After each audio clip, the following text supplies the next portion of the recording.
தினம் ஒரு தியானம். நான் விழுந்தாலும் எழுந்திருப்பேன். மீகா தீர்க்கதரிசியின் புஸ்தகம், அதிகாரம் 7, வசனம் 8. Though I have fallen, I will rise. எழும்பு, எழும்பு சீயோனே, உன் வல்லமையை தரித்துக்கொள். தூசியை உதறிவிட்டு எழுந்திரு.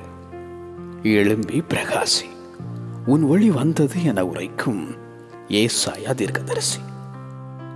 சோர்ந்து போகிறவனுக்கு பலன் கொடுத்து சத்துவமில்லாதவனுக்கு சத்துவத்தை பெருக பண்ணும் ஆண்டவர்.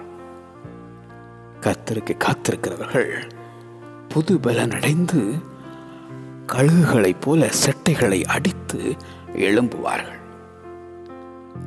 எழுந்திருந்து போஜனம் பண்ண, நீ பண்ண வேண்டிய பிரயாணம் வெகு தூரம் என எலியாவுக்கு உரைத்த தேவன். நான் எழுந்து என் தகப்பனிடத்திற்கு போவேன் என்றான் அந்த மனம் திருந்திய இளைய மகன். பலவீனத்தால் விழுந்தாயோ? பாவத்தில் விழுந்தாயோ? எழுந்திரு, எல்லாம் ஜெயமாயிடும். நான் விழுந்தாலும் எழுந்திருப்பேன். நான் விழுந்தாலும் எழுந்திருப்பேன். ஆமென்.